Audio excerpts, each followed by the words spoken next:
So it's the top of the hour, and in Concord, I am Mark Stewart. This is the Choice in Schools proposal. It's one that I've given to my home state legislatures, but I hope will be given in New Hampshire. Even though the schooling here doesn't need nearly as much reform as elsewhere, I think we could still help ourselves, and certainly parents who are dissatisfied at all with how their kid's school anywhere in the country is doing for their kid. And raise your hand if you're in that category. Dissatisfied even 5%. It's worth entertaining a proposal that I think gets you 100% satisfaction. Now that's pretty hard to promise, but here's why a radical but not hard proposal can do this. Because it lets parents become bosses. Bosses of what curriculum will be taught in their kids' school. Bosses of who will be teaching that curriculum. Bosses of extracurricular activities.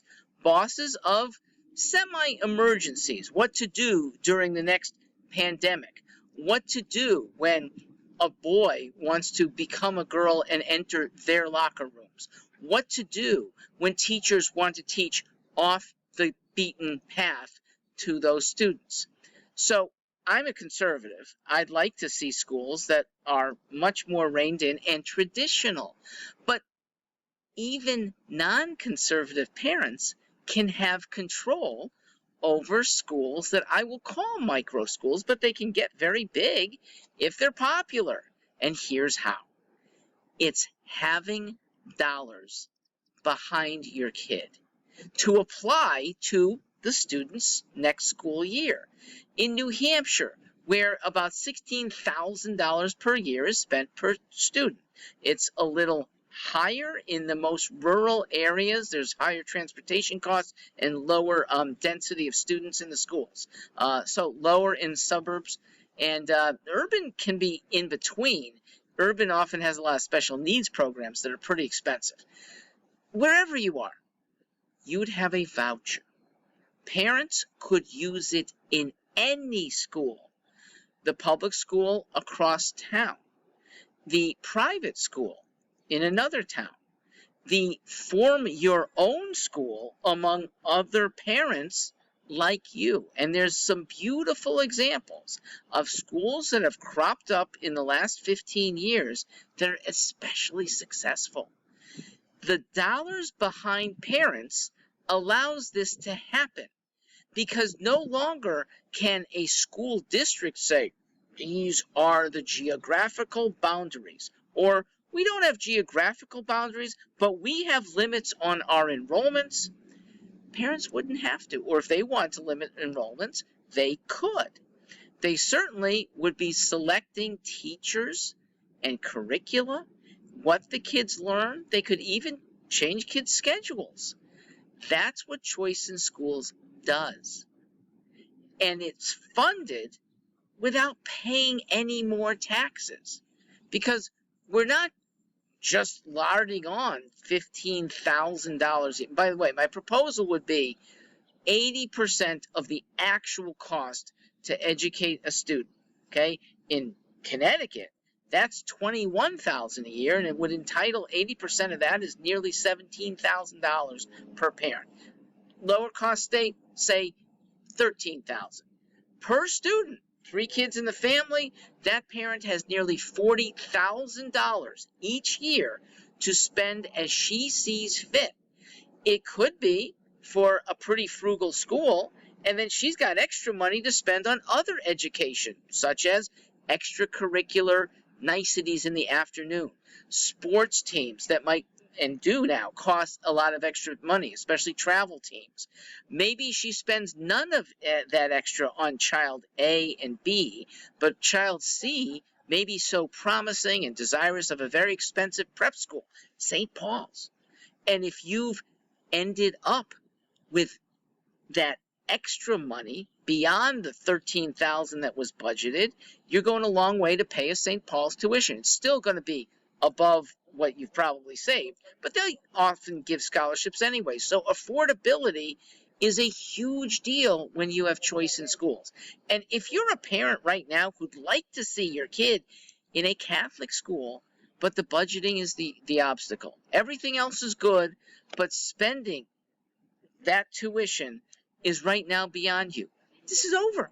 This is over when you're armed with a voucher from the government that costs the government no extra money because they're spending it anywhere, somewhere per child, and that child is now going to a different school.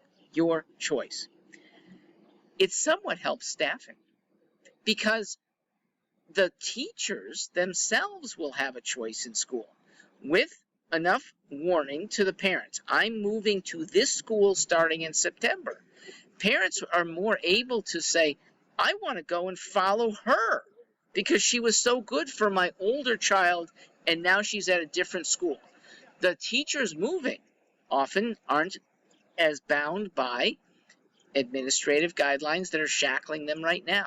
Most teachers who I talk to are welcoming of less administration. Well, this cuts administration to the bone because parents, they'll be somewhat administrators, but mostly they'll have set up guidelines so that there's very little outside of the guidelines that happens school by school by school. So here's what happens now, just for those who are not in the school system yet. Maybe you have really young kids, or you're still single, no kids, but expect to have them, or you're just plain interested in the goings-on of what happens at school board meetings. Well, if you haven't been to one, modern suburban and urban school board meetings sound raucous because parents are at odds with administrators. Administrators are obligated to listen. That's usually the early part of a school board meeting, but they're not obligated to act. And it is incredibly annoying to then go back 2 months later when multiple parents have spoken about an issue very passionately, often with research, and the administration said, we have analyzed it ourselves and can't do anything. Sometimes they don't even say or address it. It just becomes a policy of theirs or a non-policy. And more, theirs becomes gobbledygook. I'm holding up from 2022 in my hometown, the supposedly lauded West Hartford, Connecticut. It's a 6-page memo addressing SEL, and SEL standing for social and emotional learning. And they have used generalities. They've backed it up by research that is, I've read some of it, has falsities in it. And they use that to become super administrators in ways that parents almost never welcome. But most of them are cowed, okay? These are on school boards, some PhDs. They're at least elected officials. Doesn't mean they're any wiser than you, and they certainly don't know your kid as well as you do. The administrators are often their main constituent, okay? The school board members care less about parents that elect them once every 2 years and more about the administrators who they see twice a month. And those administrators are armed with PhDs, so they look so intelligent and need to be listened to. Unfortunately, education administration has become almost monochromatic. It is the same from on high, repeated over and over and over, district by district by district. Districts started doing this when it came time to pay salaries. How much will we pay our new COO of the district? How much will the vice principals earn? So they look to others.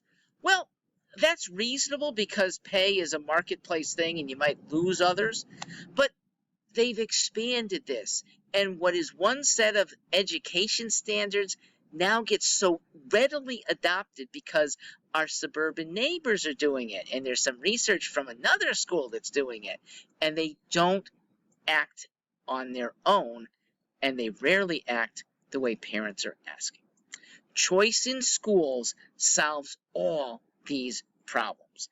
I will get to, because I know I'm at the end, I have a video, stewartforliberty.com, about some objections, and I will overcome them. But the one that comes up is, but aren't you going to starve the schools that are not performing so well? So I will address that.